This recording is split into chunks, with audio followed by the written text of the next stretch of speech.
자, 반갑습니다. 오늘 기술독립군 144차 웨비나입니다. 오늘은 생애 설계 라이프 코칭과 관련해서 우리 당신의 노후는 안전한가 하는 부분에 EDS 인재교육원의 이종헌 대표님을 모셨습니다. 우리 재무 설계하는 이런 분들은 굉장히 많은데요. 특히나 이 사상 체질을 이용한 자기를 알면서 하는 이 부분은 우리나라의 아주 독보적인 부분을 가지고 있어요. 우리 이종헌 대표님께 힘찬 박수와 함께 시작하도록 하겠습니다. 네, 감사합니다. 안녕하세요.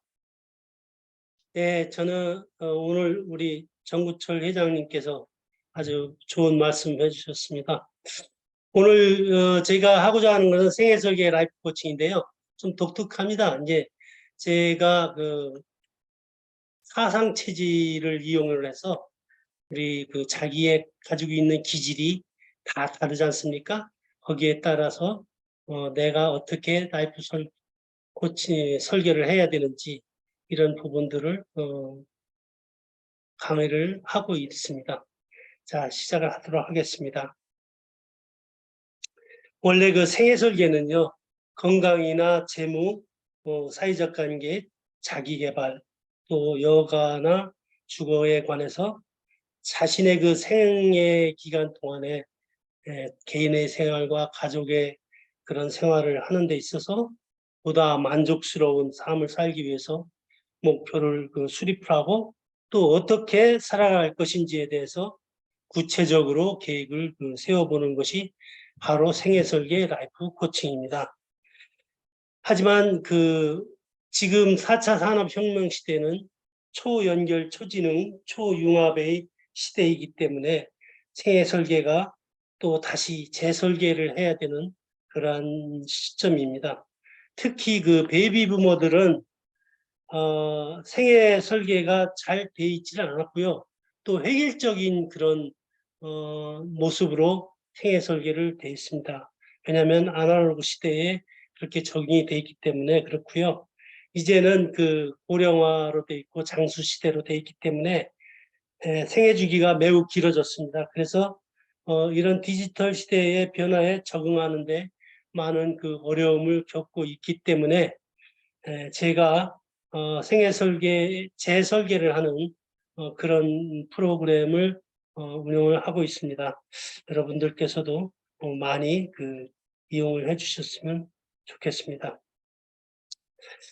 자신의 라이프 스타일에 따라서 생애 설계를 해야 하는데 그것은 내가 왜 생애 설계를 해야 되는지 그 결론은 내가 노후를 행복하게 보낼 수 있어야 된다는데 주안점을 두고 생애 설계를 해야 되는 것입니다.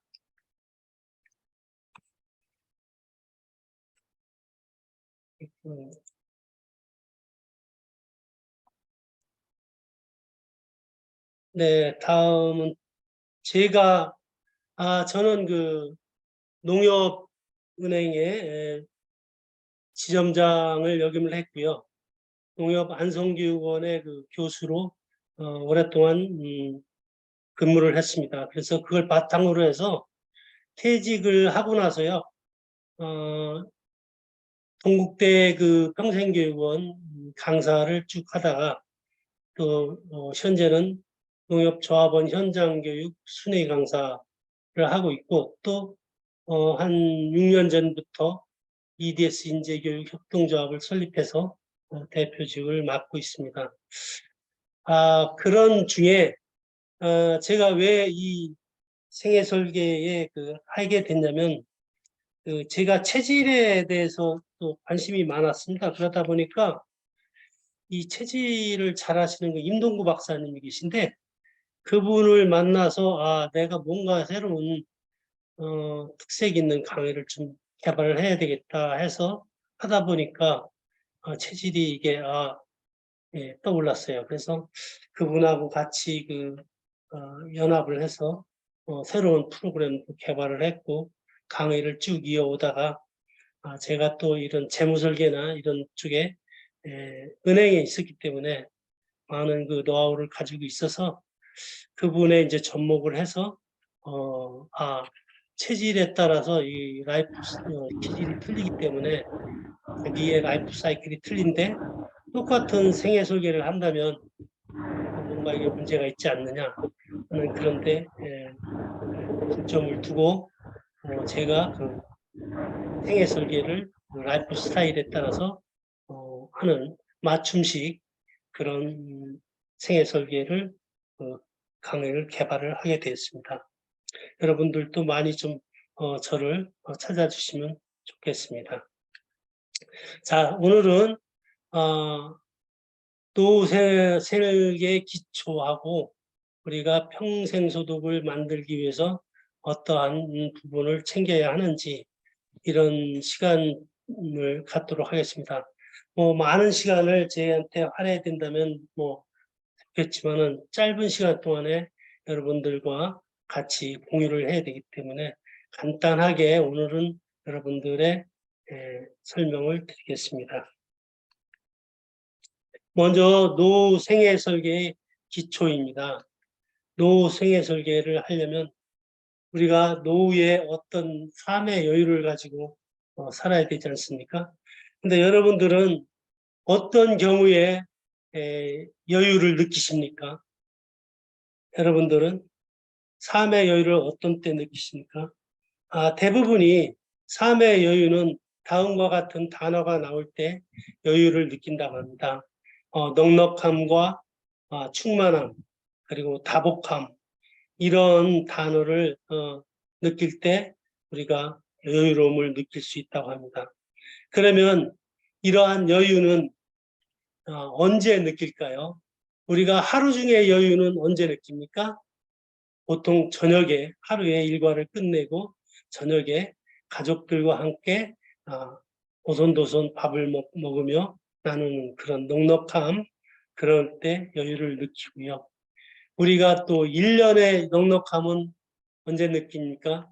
우리가 연초에 모든 일을 계획을 하고 목표를 세우고 그 다음에 목표를 위해서 열심히 일을 하고 해서 연말에 가서 내가 1년의 목표를 어느 정도 이뤘을 때 그리고 그 충만함을 느꼈을 때 그때에 우리가 여유감을 느끼게 되죠. 옛날 같으면 이제 농경사이기 때문에 농사를 짓고 나서 이렇게 쌀가마니를 뒤지에 딱 쌓아놓고 이렇게 있을 때 그 충만함, 그럴 때에 여유를 느낀다고 합니다. 자, 그러시면 우리가 일생의 여유는 언제 느낄 수 있을까요? 일생의 여유는 바로 노년에 어떤 다복함을 느낄 수 있어야 합니다. 우리가 노년의 다복함이라는 건 뭡니까?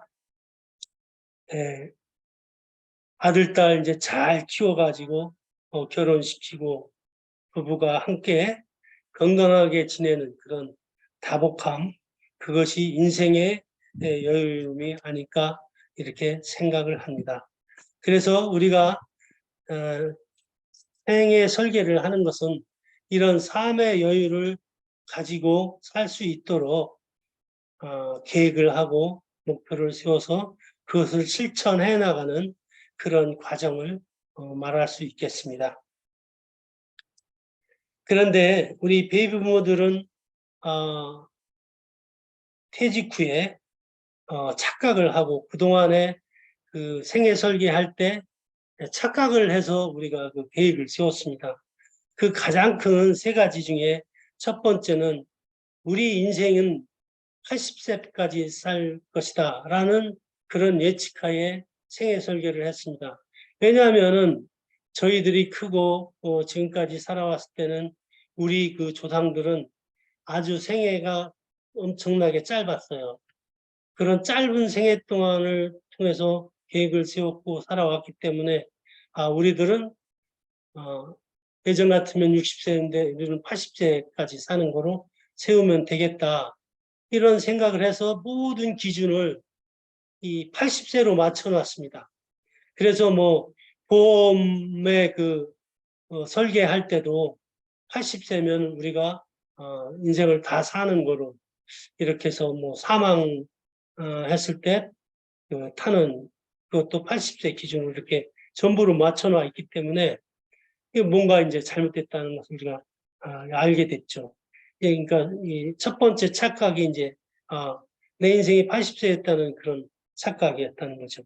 이제는 어떻습니까? 재수 없으면 120세까지 살게 되는 그런 시대인데 80세로 맞춰놨으니 전혀 맞지를 않겠죠. 다음은 또 어떤 설계를 했을까요? 나는 내가 우리 자식들을 가르쳐서 유학 보내고 이렇게 하면은 좋은데 취직을 해서 자식들이 내 노후를 아마 책임져 줄 것이다. 그러니까 나는 뭐 자식들 이렇게 교육시키고 끝까지 직장 잡는 데까지만 내가 노력을 하면 자식들이 내 노후를 아마 책임져 주지 않을까 이런 생각을 하고 거기에 맞춰서 생애 설계를 하게 되었습니다. 이것도 지금 와 보니까 착각이었다는 거죠. 그 다음에 또 하나의 착각이 뭡니까? 나는 아프지 않고 편안하게 분명히 죽을 수 있을 것이다. 이런 생각을 한 것입니다. 이게 우리들의 그 생애 설계의 커다란 착각 중에 또 하나였다는 것이죠. 내가 아프지 않고 죽음을 맞이할 거라는 그런 생각, 이게 얼마나 큰 착각입니까? 지금은 어떻습니까? 우리가 최소한도 죽기 전까지 최소한도 며칠에서 몇 년 동안은 병원에서 있다가 이렇게 죽음을 맞이하게 되는 그런 시기가 됐지 않습니까? 그래서 분명히 이 생애 설계를 다시 해보는 그런 시간이 꼭 필요하다. 이렇게 생각이 됩니다. 이처럼 우리가 계획을 잘못 세웠다면 다시 한번 살펴보는 그런 기회가 돼야 되겠고요. 중국의 송나라 학자 주신중은 인생 5개, 인생 5멸을 주장하였습니다. 이분은 자기가 태어나서부터 죽을 때까지 계획을 아주 착실하게 세우고 잘 섬긴 분이라고 나와 있습니다. 이분이 주장한 인생 5개를 보면은 먼저 그 생계입니다. 첫째는 내가 태어나서 인생을 과연 어떻게 살아갈 것인가를 이분은 계획을 했다고 합니다. 그 다음에는 내가 어떻게 건강하게 살 것인가 이것을 또 계획을 해서 살았고요. 또 이분의 세 번째 가계가 있습니다. 가계는 우리 집안을 내가 어떻게 번성할 것이고 우리 집안을 내가 어떻게 잘 지켜나갈 것인가 하는 이런 계획도 세우고 또 내가 늙어서 어떻게 아름답게 노후 생활을 할 수 있을 것인가 그리고 내가 어떻게 죽음을 편안하게 맞이할 수 있을 것인가까지 이렇게 깊이 생각을 해서 인생의 5개를 주장하셨습니다. 그리고 이분은 특히 이 죽음에 대해서 더욱 깊이 생각하셨던 분이라고 합니다. 그래서 이분은 자기가 죽을 때 어떻게 죽어야 되는지 그런 계획을 인생 오멸이라 그래서 계획을 또 따로 성립을 했습니다. 그래서 내가 죽을 때는 재산을 다 없애야 된다. 그게 행복의 조건이라는 것입니다. 행복하게 죽는 조건. 그래서 내가 재산을 가지고 있으면 자식들 싸움만 일어나는 거죠. 그러니까 내가 살아있을 때 내가 행복하게 내가 쓰고 싶을 때 얼마든지 돈을 쓰고 나를 위해서 써라 이거예요. 재산은 남겨둘 필요가 없다. 나에 대해서 써라 이런 얘기예요. 그래서 재산은 죽기 전에 다 멸하고 죽어라. 뭐 이런 얘기입니다. 그 다음에 이제 내가 죽을 때는 정을 띄어라 이거죠. 멸정이라 그래서요. 세상에 정을 띄어야 된다는 것이죠. 세상의 이 이승세계에서 정을 놔두고 가면 저승 가는데 상당히 자기 나름대로 어려움을 겪기 때문에 점을 띄어라. 그래서 실제적으로 우리가 죽음을 맞이할 때 이 점을 띄는 그런 경우를 우리가 많이 보게 되죠. 그래서 이분이 이제 멸종을 이야기했고요. 그 다음에 이제 죽기 전에는 원한을 멸원이라 그러세요. 자기의 그 원한을 가진 다 풀고 가라. 원한을 다 풀고 가라 그랬습니다. 그래서 이 자기 원한을 풀기 위해서는 자기가 남한테 지고 있던 그런 원한을 꼭 풀고 가야 되겠다 하는 것이고, 그 다음에는 이제 멸체라 그랬어요. 빚진 게 있으면 다 갖고 가라 그랬습니다. 근데 여기서 빚진 것은 꼭 그 어떤 금전적인 채무뿐만이 아니라 마음의 그런 빚을 진 그런 경우는 다 갚고 가라는 얘기죠. 저승을 갈 때. 그래서 내가 은혜를 입었다든가 그분한테 꼭 갚아야 될 그럴 빚이 있을 때는 꼭 갚고 생을 마감을 해라 하는 이야기입니다. 그리고 이제 이분은 마지막에 주장하는 건 뭐예요? 멸망이라 그래서 내가 죽을 때 죽음의 그런 두려움이나 그런 것을 잊어라 이거죠. 잊을 망자 아닙니까? 그래서 모든 것을 다 잊고 편안하게 이 세상을 떠나가는 게 좋겠다 하는 것을 이분이 그 주신중이라는 송나라 학자가 아주 오래전부터 이렇게 주장을 했습니다. 그래서 우리가 이분의 이야기를 많은 강사들이나 여러분들이 이야기를 하고 있어요. 근데 아주 이게 중요한 사항이기 때문에 여러분 가슴속 깊이 새기고 있다면 생애 설계에 많은 도움이 되리라고 생각이 됩니다. 예전 같으면 평생 비슷한 환경 속에서 살다 죽게 되지만 이제는 100세 시대로 수명은 늘어나고 신문명 주기는 이제 짧아져서 평생 4번, 5번의 그 변화가 필요한 시기가 되겠습니다. 그래서 지금은 리버스 멘토링이라는 거 하지 않습니까? 초역전의 시대가 되었습니다. 왜냐하면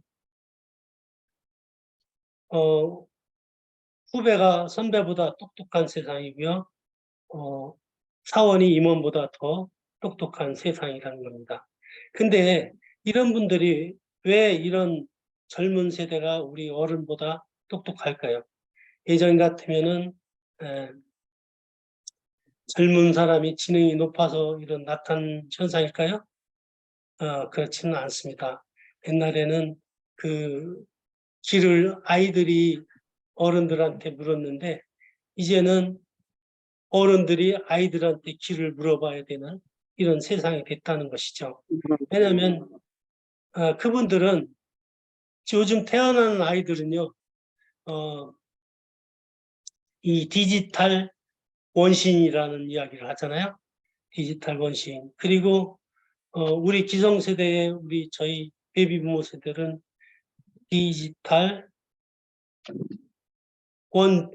저희들이 원시인이고 그 아이들은 원주민이라고 그러죠. 원주민. 아이들은 원주민이라고 합니다. 그렇게 이제 태어날 때부터 이 디지털 기기를 다룰 수 있는 기술을 아이들이 다 갖고 있어요. 그래서 뭐 길 물어볼 필요가 없어요.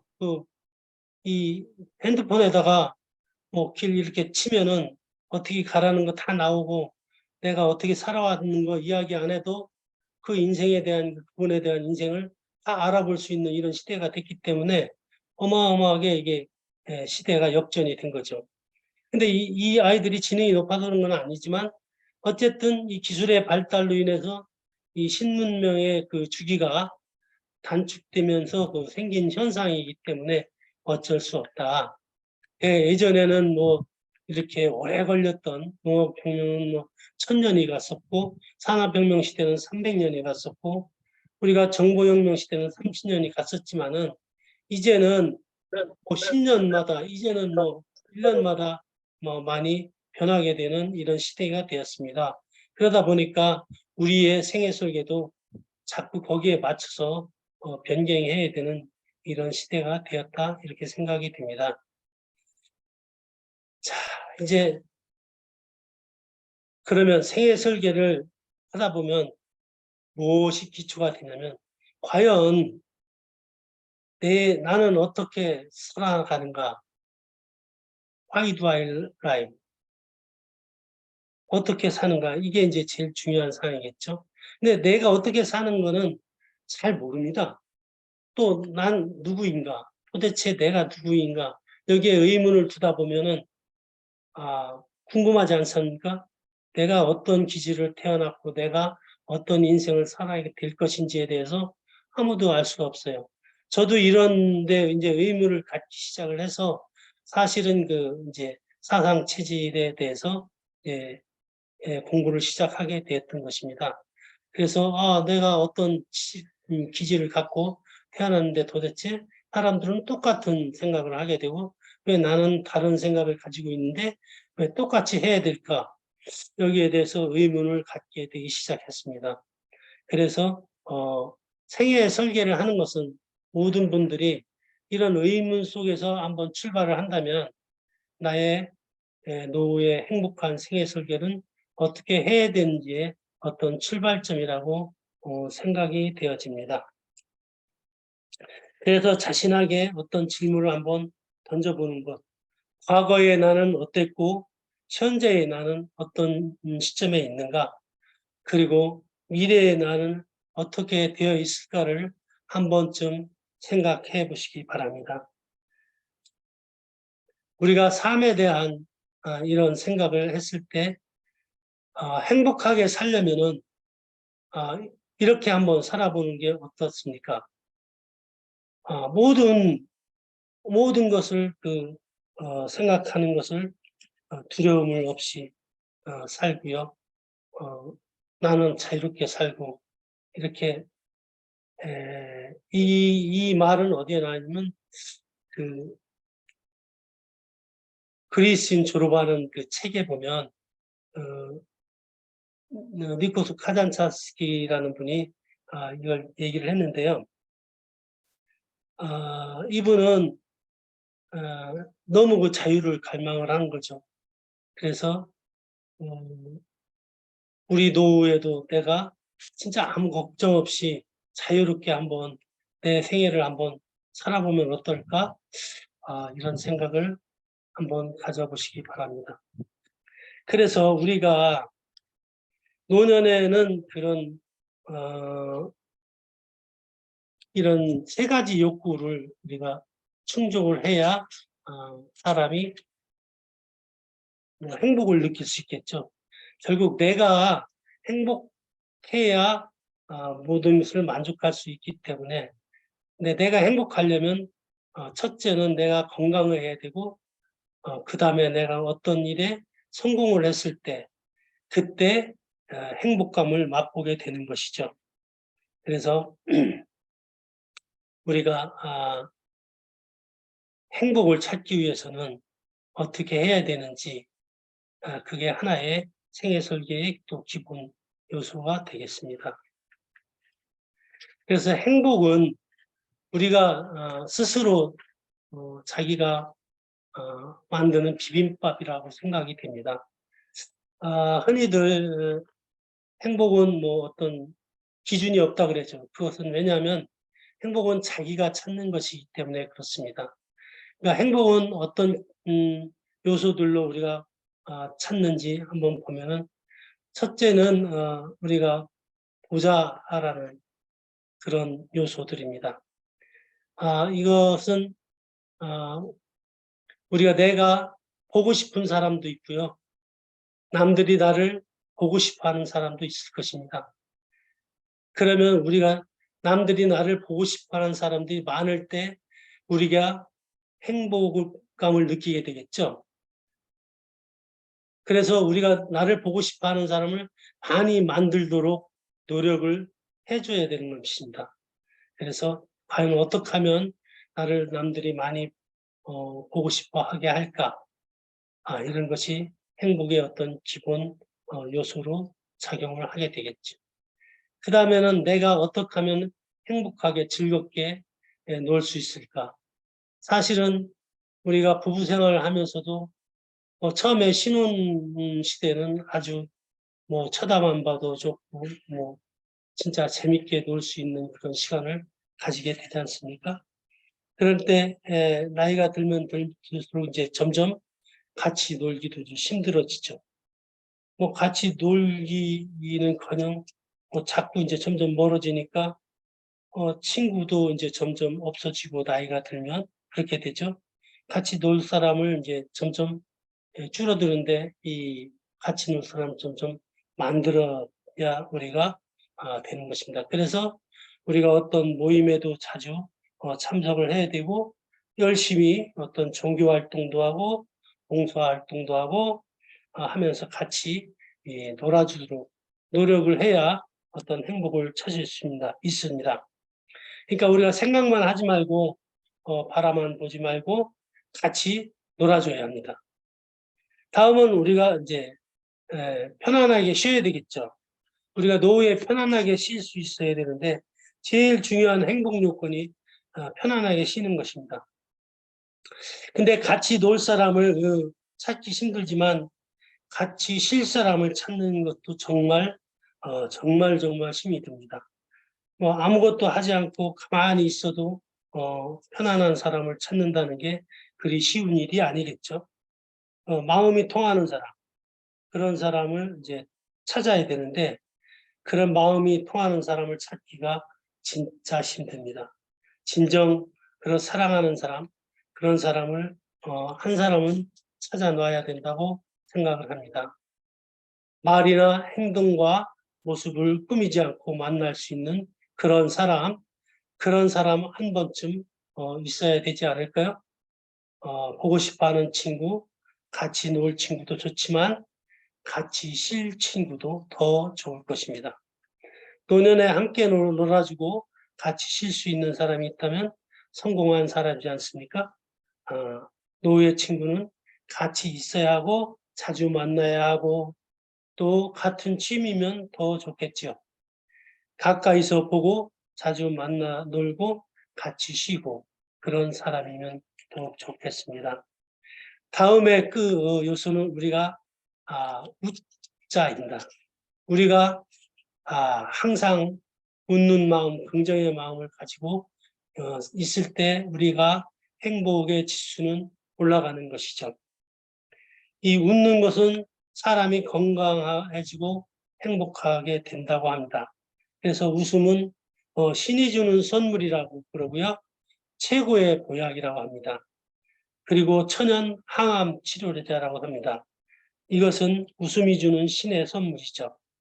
왜냐하면 웃음의 효과는 우리가 크게 파한돼서 해서 보면 우리가 650개 근육 중에서 321개 근육이 운동이 된다 그럽니다. 그래서 크게 한번 웃으면 온몸 일으키기 25번 하는 거하고 똑같고요.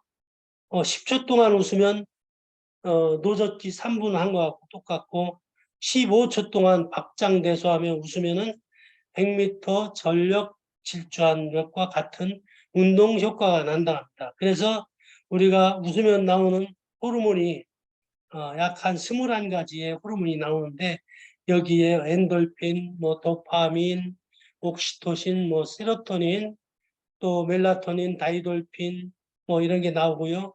특히 암세포를 파괴시키는 NK세포가 나온다고 합니다. 그래서 우리가 웃음은 암세포를 죽이는 항암 효과가 있다라고 이야기를 하죠.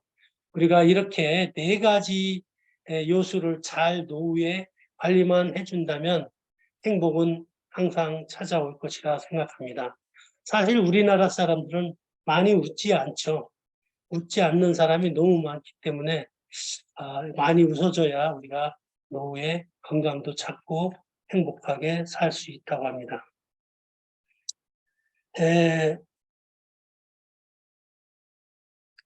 시간이 빨리 가네요.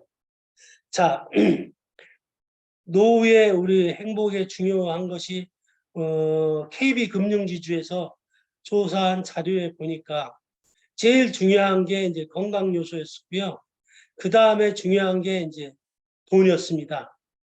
그 다음 중요한 게 인간관계, 그 다음에 사회활동, 여가활동, 이런 5가지로 조사되었는데요. 오늘 제가 다루고자 하는 것은 여가 생활은 이제 빼놓고 돈과 건강과 돈과 인간관계, 사회활동, 사회활동은 이 일로 연결시키는 그런 것을 중요 요소로 해서 말씀을 드리도록 하겠습니다. 그래서 노년을 우리가 위험하게 만드는 것은 무엇입니까? 첫째는 무전장소입니다. 돈 없이 오래 산다는 게 우리가 얼마나 위험한 일입니까? 불행한 일이죠. 우리가 그래서 돈을 어떻게 잘 관리하느냐에 따라서 노년의 행복도가 틀려지겠습니다. 다음엔 이제 유병장수, 질병이 시 오래 사는 것, 이건 또한 불행한 요소가 되겠습니다. 유용한 요소죠. 그 다음에는 무업장수라고 합니다. 내가 아무 일 없이 이 한 세상을 살아간다는 것은 진짜 불행한 일이죠. 내가 어떤 돈을 안 벌더라도 그래서 봉사활동이나 사회활동, 종교활동 이런 것이라도 계속 지속적으로 해나가고 무슨 일이든지 할 일이 있어야 된다는 것입니다. 그 다음에 또 하나는 무엇입니까? 독거장수입니다. 외로운 거죠. 내가 인간관계가 다 관리가 안 되고 나 홀로 이 세상을 살아간다면 얼마나 불행하겠습니까? 그래서 우리가 노년에서 위험을 다뤄야 될 요소들은 이 4가지로 저는 생각을 하고 있습니다. 다음은 우리가 이제 제일 중요한 게 뭐였습니까? 돈이었습니다. 평생 소득을 우리가 미리 만들어 놓지 않으면 노년에 엄청난 불행을 겪게 되는 것이죠. 그래서 노후 자산이라는 것을 흔히들 여러분들은 이제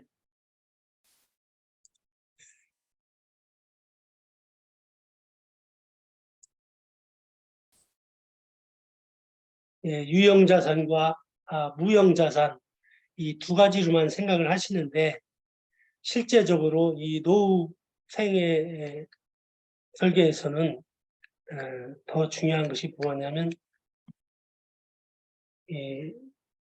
인적 자산입니다. 그래서 노후 자산하면 사실은 유형자산과 무형자산, 인적 자산 이것을 다 합쳐서 우리가 노후 자산이라고 합니다. 실직 부기상으로 하면 부채와 자본을 총 자산이라고 하지만 이런 인적 자산까지 합쳐서 노후 자산이라는데 오늘 제가 말씀드리는 것은 인적 자산은 제외하고 말씀드리도록 하겠습니다.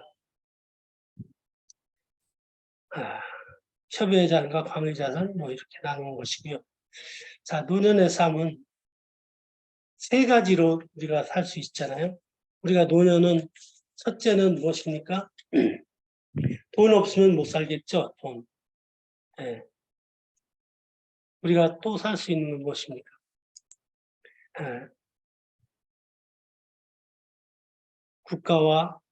국가의 연금이나 이런 걸 해서 살든지 아니면 자녀들한테 도움을 받아서 살든지 이렇게 살겠죠.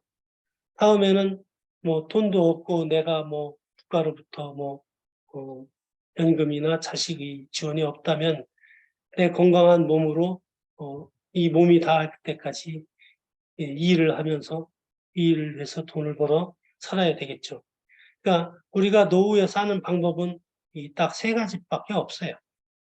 자, 그러면 우리가 돈으로 사는 건 뭡니까? 내가 평소에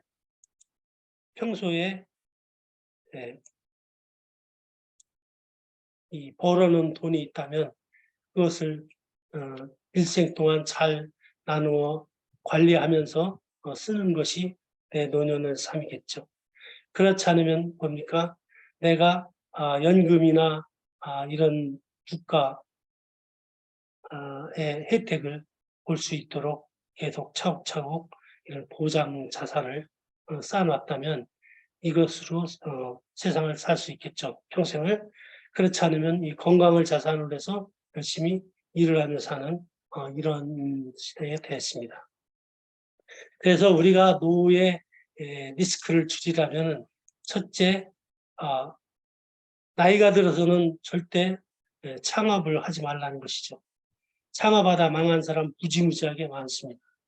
그러니까 내 가지고 있는 돈을 잘 관리하며 사는 것이고, 내가 어떻게 하면 내가 건강을 잘 관리하면서 늦게까지 살 수 있을까 하는 것입니다. 다음은 자녀 리스크입니다. 자녀들한테 미리 재산 다 나눠주고 이렇게 하게 되면 엄청난 또 시련을 겪게 되는 경우가 많죠. 그리고 내가 건강을 잘 관리해야 되는 리스크. 그다음에 내가 퇴직하고 나면 이 달라붙는 사람이 많아요. 뭐 어디 창업을 하자, 뭘 하자, 뭐 투자를 해라, 여러 가지 그 사기 기가 막히게 알고 찾아옵니다. 이런 분들 이런 걸 잘 관리해야 되고, 싱글 리스크 제가 앞에서 말씀드렸지만 독고 장수하는 거 어렵습니다. 그러니까 이게 혼자 사는 데 대한 그런 위험, 이런 것을 우리가 잘 관리를 해줘야만 노예 삶을 잘 살 수 있는데요. 예를 들면 태종님과 리어왕을 예를 들어 보겠습니다. 태종 같은 경우에는 자기가 일찍이 그 왕위에서 내려오면서 자기는 상왕으로서 존재하면서 어떻습니까? 자기가 이 모든 이것을 다 지시를 하고 자기가 실질적으로 이 국가를 운영하게 됩니다. 그러나 이 리어왕에 보면 이 사람들은 각 공주들한테 미리 그 재산을 다 나누어줬지만 결국에 나중에는 다 딸들이 배신을 하고 혼자 외로이 죽음을 맞이하게 되는 것이죠. 그래서 우리가 재산을 과연 죽기 전에 다 나눠줘야 되느냐, 아니면 죽을 때까지 들켜지고 있다가 줘야 되느냐, 뭐 여러 가지 상황이 생기게 될 것입니다. 그러니까 이런 것을 자기 라이프 사이클에 맞춰서 계산을 해줘야 되겠습니다. 그래서 우리가 노후 생활을 얼마나 있느냐, 얼마나 준비했느냐, 이런 것은 매우 중요한 지점입니다. 그래서 우리가 미국 미시간 대학에서 조사했는데 가장 많이 걱정되는 게 뭐냐고 물어봤는데요. 또 가장 행복해하는 게 뭐냐, 불행한 게 뭐냐 물어보니까 공통점은 바로 돈이었습니다. 그래서 돈을 우리가 잘 관리해야 되는데 이것을 어떻게 해야 되느냐, 돈을 어떻게 관리하고 어떻게 해야 되느냐를 알아보는 게 이제 제일 중요한 재택 관리입니다. 평생소득이 왜 필요하냐? 내가 살기 위해서 필요한 것이죠. 노후에 여유롭게 살기 위해서. 평생소득을 어떻게 만들 것이냐? 도대체 뭐 때문에 돈을 모으느냐? 얼마나 모을 것이냐? 얼마 만에 모으실 것이냐? 내가 평생 죽을 때 언제까지 살 것이고 어떻게 죽을 것이냐?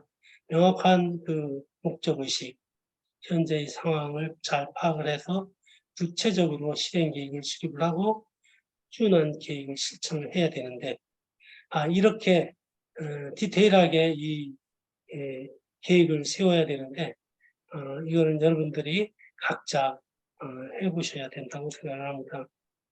그래서 노후자산을 관련돼 제일 제가 중요시하는 것은 보장자산을 많이 만들어 놔야 되는데요. 이것이 제일 중요합니다. 그래서 최소한도 우리가 노후 생활을 할 때는 3층 보장 정도는 해줘야 된다. 주로 노후자산을 관리하는 전략으로서는 이런 보장자산을 만들고 자기가 가지고 있는 자산 구조를 자기 라이프 사이클에 따라서 바꿔줘야 됩니다. 그리고 지출을 줄여야 됩니다. 왜냐하면 내가 한참 현직에 있을 때 그럴 때는 엄청난 그 지출이 있었지만 노후가 되면은 지출을 자기가 얼마나 어떻게 줄여야 될지 이걸 해야 됩니다. 그리고 앞에서 말씀드린 이런 위험 분산을 어떻게 할 것인가, 그리고 세금을 어떻게 하면 자식들한테 증여나 상속해 주면서 어떻게 하면 줄일 수 있는가 이런 방법들을 스스로 이제 생각을 해야 됩니다. 그래서 노후에 절대 투자는 하지 마시기 바랍니다. 그리고 가지고 있는 자산 수익률을 어떻게 하면 높일 것인가 이런 게 이제 주로 전략으로 생각합니다. 우리가 이제 예, 이제 좀 20, 정리를 하셔야 될 것 같아요. 네, 정리하겠습니다. 우리가 20대부터 지금 60세까지는 벌어서 60세 이후에 우리가 이제 죽을 맞이할 때까지 잘 어떻게 나누어 쓸 것인가 이거를 해야 되도록 하겠습니다. 여러분이 이 보장자산은 첫째는 국민연금을 우리가 어느 분은 안 하신다는데 꼭 많이 들어놓는 게 제일 좋습니다. 저도 이게 국민연금에 많은 보탬이 되더라고요. 그리고 이제 퇴직연금이 되고요. 개인연금, 이게 이제 3층 보장인데요. 이게 부족하다 하면 살고 있는 집 주택연금 활용하시면 되겠고요. 그렇지 않으면 이제 월 지급식 펀드를 자기가 열심히 벌어서 하는 그런 시간으로 하시면 됐습니다. 그러니까 늙어서는 우리가 노후에는 부동산을 줄이고 유동자산을 늘려주셔야 되고요. 다운사이징, 큰 집은 작은 집으로 이렇게 좀 다운사이징 하면서 영목이질을 이용하시고 이런 식으로 하셔야 되는데, 첫째는 제가 하고자 했던 건 바로 이 평생소득 만들기였습니다. 여기서 체질별로 자산을 선호도하는 방향이 틀리고요. 거기에 따라서 라이프 사이클에 맞춰서 자기의 자산을 맞추는 자산으로 설계하는 게 이제 저의 평생 소득 맞추기 생애 설계 라이프 사이클에 맞춘 생애 설계를 하는 것입니다. 그래서 내 체질이 태양이냐 소음이냐 소양이냐 태음이냐에 따라서 자기 라이프 사이클이 결정이 되고 그 라이프 사이클에 따라서 자기의 생애 설계를 해주는 게 좋겠습니다. 간단하게 말씀드리면 일단 태양인이 뭐고 태음인이 뭐고 소양인이 뭐고 소음이 무엇이냐면은 일단 성격상으로 태양인들은 냉철한 카리스마가 있고 완벽주의를 추구하는 그런 성격이고 열정적입니다. 위험 선호도가 좀 낮고 태음인들은 매우 우직하고 권력이나 재물력이 좀 많습니다. 그리고 보수주의적이고 인내력이 강하고 위험 선호들은 보통적입니다. 소양인은 주로 다혈질이고 개성이 강합니다. 그리고 창의적이고 의리가 있고 좀 귀가 얇아서요. 위험 선호도가 좀 높은 편입니다. 그리고 소음인들은 내성적이고 두뇌파고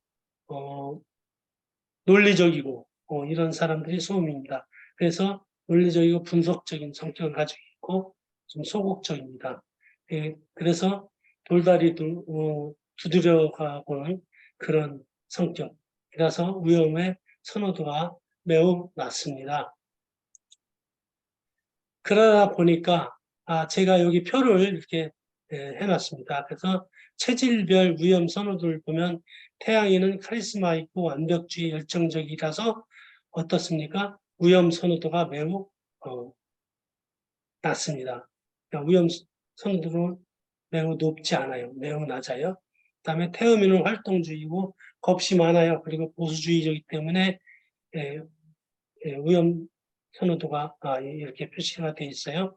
여기 매우 낮음으로 표시되어 있죠. 그러니까 위험 선호도가 태음인은 그래 중 정도 되네요.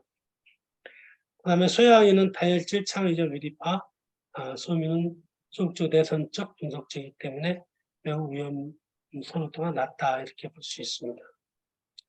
그래서 평생 소득에 필요한 요소들 알아보면은 필요 자금 요소는 내가 언제까지 살 것인가, 내 기대 수명은 언제인가에 대해서 노후 기간, 그다음에 나는 생활비가 어느 정도 필요하다. 그리고 물가 상승률이 어느 정도 될 것이다. 이렇게 예측을 해야 되고요. 내 준비 자금은 어느 기간 동안에 준비하고 투자금은 어느 식으로 투자 수익률은 어떻다 하는 것을 우리가 기본 요소를 가지고 생애 설계를 해야 됩니다. 근데 주로 우리가 생애 설계를 할 때는 소득 대체율을 따져야 됩니다. 그러니까 내가 현역에 있을 때 봤던 그런 소득의 약 한 70%를 우리가 노후에 만약에 확보한다면 진짜 성공하는 노후 생활이죠. 근데 실제 우리나라는 한 60%를 적용하는 걸 하고 있는데요. 실제 이렇게 60% 적용하는 분은 얼마 되지 않습니다. 약 한 뭐 20, 30%대뿐이 안 된다고 제가 통계상으로 알고 있고요. 이렇게 근데 60%를 맞춰서 설계를 한다는 것은 매우 중요합니다. 주로 이제 기본적인 거를 보면은 기대 수명을 우리나라는 기대 수명을 90세로 맞추고요. 소득 대체율을 60% 정부에서 막 이렇게 맞추고 있습니다. 그리고 생활비가 얼마 필요한가 하면 우리가 금년도 기준으로 보니까 부부가 노후 생활을 하는데 월 277만 원을 기본으로 보고 있고요.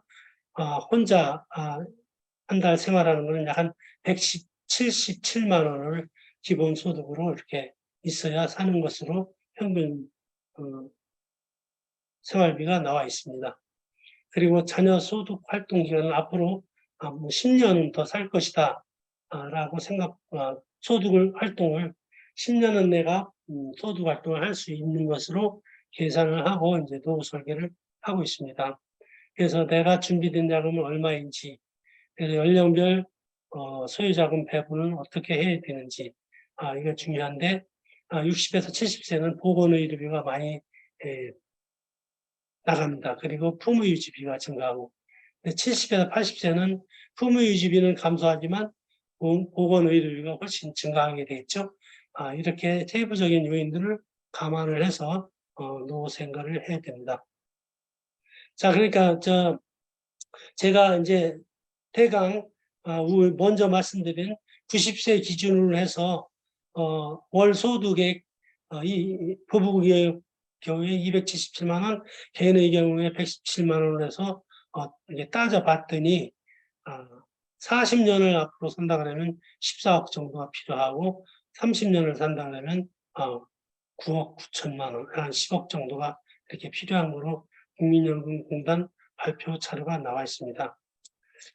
세부 사항은 사실 여기 그 국민연금공단 홈페이지에 들어가 보시면은 이걸 따질 수 있는 그런 진단 가능한 자기가 다 입력을 해서 얼마씩 따져 볼 수 있도록 이렇게 나와 있습니다.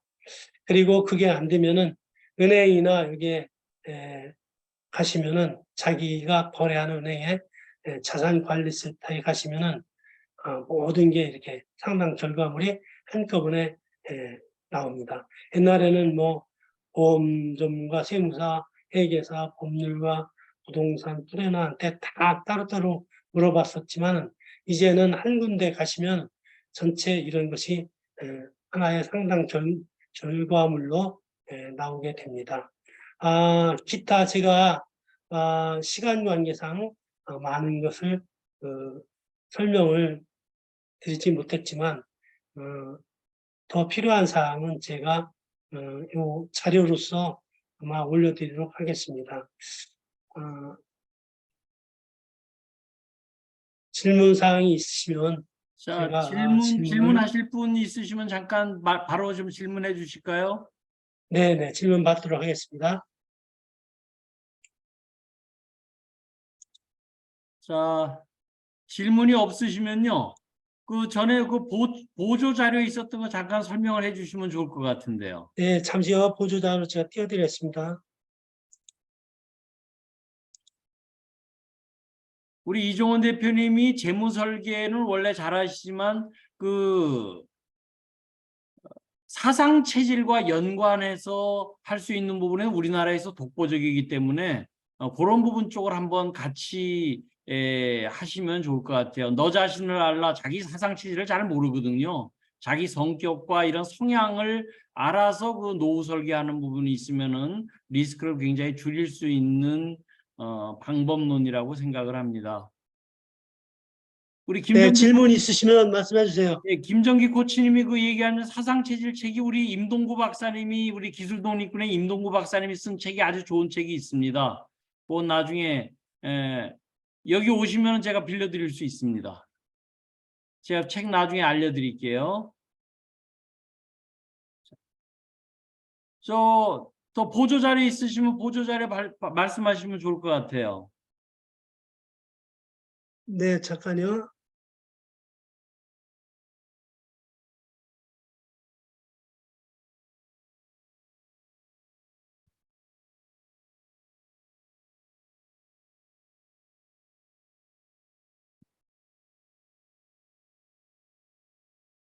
이거 새로 한 게 보이시나요? 안 보입니다, 지금. 안 보이세요? 예. 또 이 사상 체질과 관련한 부분 쪽으로 들어가면 이게 또 예전에 임동구 박사님이 발표해 놓은 자료가 있거든요. 그래서 그걸 한번 보시면 좋을 것 같아요. 이 부분이. 제가 필요한 자료는 나중에 제가 드리도록 하겠습니다. 하여튼 오늘 제가 드린 부분이 저도 한 15억 정도 필요할 것 같은데 그건 저는 벌 생각을 벌어서 쓰려고 지금 제가 준비하고 그러세요? 있습니다. 저는 죽는 날까지 전부들 사장이 돼야 된다라고 생각하는 게 제 지금 우리 기술독립군의 목표예요. 이게 죽는 날까지 사장이 돼야 된다. 자기 사업을 네. 할 수 있는 부분 쪽으로 끌고 가면은 나름대로 행복한 그래서 일을 만들 수 있는 부분을 제가 기술독립군에서 계속 지금 준비를 하고 있어서 어느 정도 지금 다 구축이 되고 있어서 물빛 나라에 아마 하게 되면 앞으로 하실 일들이 굉장히 많을 것 같아요. 우리 저기 광복절 8월 15일 날도 저희들이 오프라인 산행 모임을 하면서 이런저런 얘기를 제가 좀 할 수 있을 것 같습니다. 자, 보조자를 못 찾으시면요. 예, 그 보조자료 그 한번 빨리 한번 설명해 주시면 네, 좋겠어요. 보좌 뜨셨나요? 네, 떴습니다. 네네. 크게 만드시고요.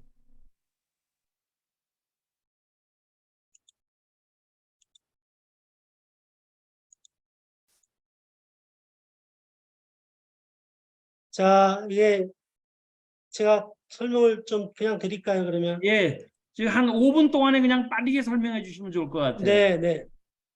자, 제가 먼저 그 사상 체질은 태양인, 해음인, 소양인, 소음인으로 나눈다고 말씀드렸는데요. 자, 태양인은 성격이 어떻다 그랬습니까? 성격이 아주 냉철하고 완벽주의를 추구하는 그런 성격입니다. 그래서 안정성이 검증이 안 되면 이분들은 그쪽에 투자를 하지 않는 그런 성격을 가지고 있습니다. 하지만 자기가 완벽하다고 생각이 들면 누가 말려도 또 그쪽으로 투자하는 그런 성격을 가지고 있기 때문에 이런 태양인들은 주로 이제 이 자산을 부동산 자산과 그 연금 보험 자산, 그다음에 예금 채권 자산, 펀드나 주식, 암호화폐. 이거는 위험 선호도에 따라서 이제 이렇게 구분을 해놨는데요. 펀드나 주식은 이게 위험 선호도가 제일 높은 거잖아요. 그러니까 잘못하면 이게 쪽박 찰 수 있는 거잖아요. 대박 놀이다가 쪽박 찰 수 있는 이런 게 펀드나 주식, 암호화폐 있고, 그 다음에 좀 안정성이 있는 게 이제 예금이나 채권이 좀 안정성이 있고요. 더 안정적인 게 이제 연금이나 보험 상품이 안정적이겠죠. 그 다음에 제일 안정적인 게 이제 부동산입니다. 그래서 이 태양인들은 부동산을 제일 많이 선호하고요. 이 펀드나 주식, 암호화폐를 아주 싫어합니다. 태양인들은. 그래서 이 부동산, 연금, 그다음에 예금, 펀드 이 순으로 이제 그 자산을 관리를 해야 되기 때문에 이분 성격들은 관리를 해야 된다. 태음인입니다. 태음인은 성격이 이제 원래 착하고 우직하고 보수적이고 변화를 싫어하고 그런 성격이기 때문에 그렇지만은 권력과 재물욕이 강하고 상황 판단이 좀 느립니다. 그리고 인내력이 강하고 장기 투자에 능하고 이래서 이분들은 부동산, 예금 채권, 연금이나 보험. 그러니까 예금 채권을 더 선호를 해요. 연금 보험보다. 그리고 당연히 펀드 주식은 좀 이제 싫어하겠죠. 이런 성격들이 태음인들이에요. 그다음에 제일 중요한 거는 그다음에 소양인들 성격입니다. 자, 소양인은 완전히 태음인과 태양인과 반대가 되겠죠.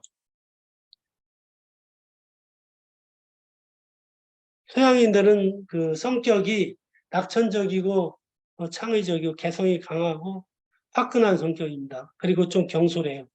그 리스크협에 관계없이 상품 새로 나왔다, 신상품이다 하면 그냥 드는 경우가 많아요. 저도 은행에 있을 때 이런 분들 많이 봤습니다. 그래서 이분들은 주식이나 펀드, 암호화폐 이런 데 투자하는 경우가 상당히 위험 선호도가 많고요. 그다음에 예금, 회사채, 연금보험, 그리고 부동산. 이 부동산 투자는 별로 안 합니다. 이런 분들은. 왜냐하면 바로바로 자기가 눈앞에 나타나는 수익을 좋아하는 성격이기 때문에 특히 이제 소양인들은 노후에 좀 조심을 해야 될 그럴 필요가 있습니다. 다음은 이제 소음인인데요. 소음은 그 원래 분석적이고 그런 성격, 내성적인 성격이기 때문에 리스크가 아주 약한 안정적인 상품을 선호를 합니다. 그래서 부동산, 예금이나 국공채, 그다음에 연금보험, 주식펀드 이런 거를 이제 좋아하게 되죠. 주로 이렇게 네 가지 체질로 제가 이제 간략하게 말씀을 드렸는데 혹시 다른 질문 궁금하신 자, 사항 있으시면 예, 하시기 제가 이제 바랍니다. 마지막으로 클로징 하겠습니다. 아까 네. 질문하셨던 부분의 그 책 소개가요. 에잇 진스 이렇게 책 보이시는가요, 지금? 네, 에잇 진스라고 지금 하는 부분이 있어요. 네, 네, 유전자 예, 얘기입니다. 예, 미래를 바꾸는 유전자 지도의 예, 비밀 임동구 박사가 지금 우리 기술독립군에 있는 분인데요. 이 책 한번 네, 읽어보면 굉장히 쉽게 자기 그 네, 사상 체질에 대한 얘기와 이런 부분을 같이 연결할 수 있을 것 같습니다. 네, 네, 네. 그 책에 보면은 제가 또 이 체질별 리더십에 관해서 그 책에 또 언급을 했습니다. 그런 부분도 있으니까 한번 보시고요. 이 사상 체질로 해서 이렇게 자기 라이프 사이클을 새로 한번 이렇게 생각해 보시고 설계를 하신다면 아주 좋은 행복한 노후 설계를 하실 수 있으리라 생각이 됩니다. 이 책 254페이지에 이종원 에셋 디자이너 그래가지고 이렇게 딱 이렇게 나와 있네요. 네, 네, 사진이 그렇습니다. 아주 젊으셔가지고서 이게 그냥 네, 20대로 보이네. 자, 네, 그게 5년 전입니다. 오늘 우리가 행복해질 수 있는 방법에 대한 부분을 해주신 우리 이종원 대표님께 감사드리면서 우리 큰 박수 함께 끝내도록 하겠습니다. 감사합니다. 네, 감사합니다.